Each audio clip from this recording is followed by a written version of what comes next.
Hello বন্ধুরা, সবাই কেমন আছো? আশা করি সকলে খুব ভালো আছো। আজকে আমি দেখাবো হাতা কাটিং। তো চলো দেখানো যাক কীভাবে হাতাটা কাটিং করছি। তো প্রথমে আমি ভালো করে কাপড়টাকে আয়রন করে নেব।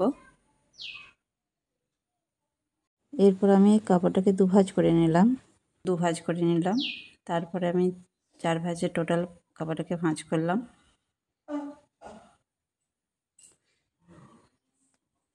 সমান করে আমি একটু দাগ দিয়ে দিলাম, সাইডগুলো কেটে নিলাম সমান করে।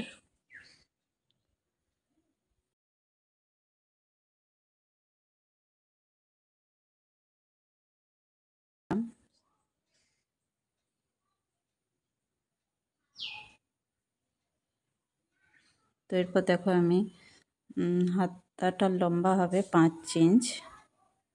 তো আমি 5 ইঞ্চি দাগ দিয়ে কেটে নিলাম একটা। যে পাশটা লম্বা তার অপর সাইড থেকে আমি 2 ইঞ্চি একটা দাগ কেটে নিলাম।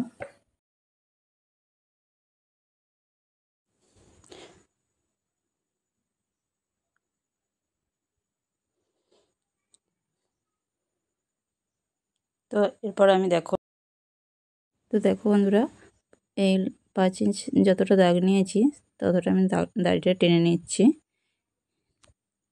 তো ওটা আগেই দিতে হতো, আমি একটু শর্টকাটে করে দিয়েছি। তো তোমাদেরকে বলে দিচ্ছি, তোমরা বুঝতে পারছো কিনা দেখো। 5 ইঞ্চি থেকে 3 ইঞ্চি ডাউন করলে আমার 2 পড়ে থাকে। তো আমি সেই হিসাবে করে দিয়েছি। এবার 5 ইঞ্চি থেকে 3 ইঞ্চি একটা ডাউন করে নিতে হবে। তো এরপর দেখো বন্ধুরা, তো এখান থেকে আমি 2.5 ইঞ্চি একটা দাগ কেটে নেব। এতে আমার হাতার যে শেপটা হবে সেটা দিতে খুব সুবিধা হবে আর খুব সুন্দরভাবে হবে। তোমরাও এইভাবে করে নেবে। আলতো হাতে এবার হাতার আমি শেপটা দিয়ে নিচ্ছি।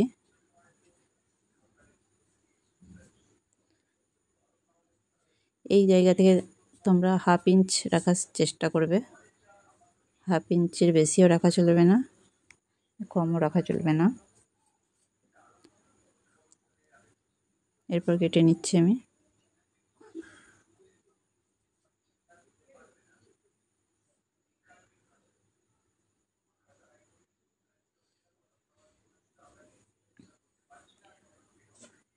তো দেখো হাতাটা কাটিং হয়ে গেছে। এরপর আমি তালপাট কাটিং করব।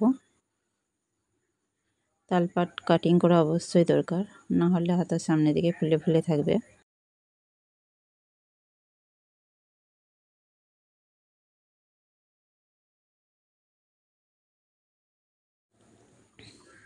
জয়েন্টটা আমি কেটে নিলাম। দুটো হাতা আমার বেরিয়ে গেল এর থেকে। তো মিডিলে আমার একটা কাট লাগানো আছে, সেইখান থেকে আমি 2 ইঞ্চি দূরত্বে একটা দাগ কেটে নিলাম। এরপর আমি তালপাট কাটিংয়ের দাগটাকে দিয়ে দিলাম।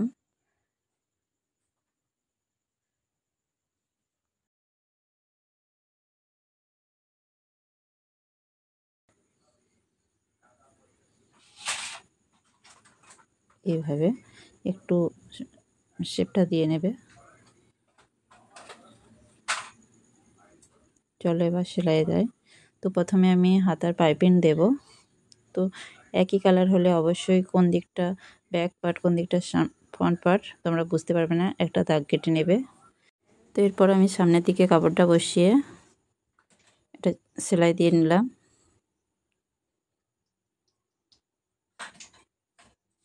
এরপর আমি কাপড়টা উল্টিয়ে আরেকটা চাপ সেলাই দিয়ে নিচ্ছি, এতে করে কাপড়টা সুন্দরভাবে উল্টোবে।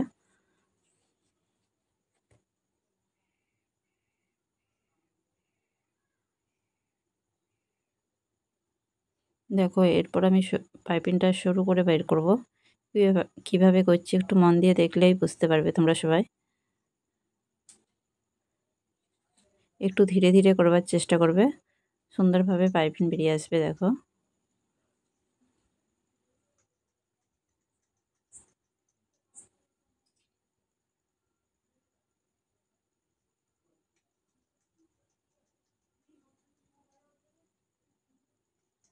একটু আলতো হাতে সময় নিয়ে নিয়ে করবে। দেখো আমার পাইপিংটা বেরিয়ে গেছে। তো অফ ক্যামেরায় আরেকটা পার্ট আমি করে নিচ্ছি। এরপর আমার এটা ড্রেসটা আমার তো হাতাটা লাগিয়ে নেব।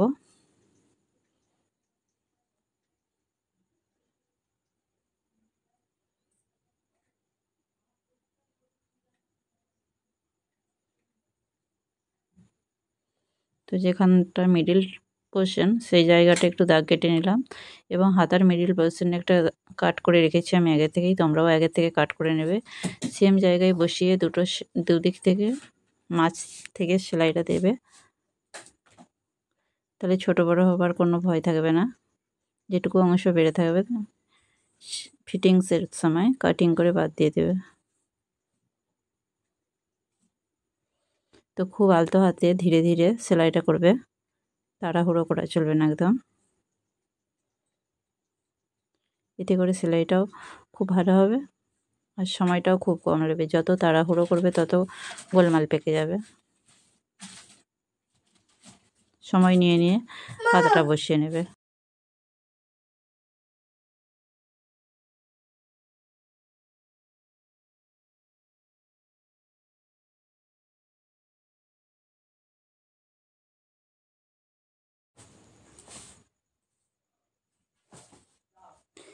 এখানে আমার সাইডে যে সেলাইটা ছিল সেটা খোলা হয় না, তো এরপর আমি এখন খুলে নিচ্ছি, দিয়ে আমি হাতাটাকে বসাবো আবার। তোমরা কিন্তু সাইডে সেলাইটা খুলে নেবে অবশ্যই, নাহলে হাতার ফিটিংসটা ভালো হবে না। তো অবশ্যই ডবল সেলাই দেবে। তো আমি ডবল সেলাই দিয়ে নিয়েছি। দেখো আমার এটা হয়েছে, যেটুকু অংশ আমার বেড়ে আছে আমি এরপরে তো মুহুরির শেপ আমি দাগ নিয়ে নিয়েছি, সেখান থেকে আমি এবার সেলাইটা করে নিচ্ছি।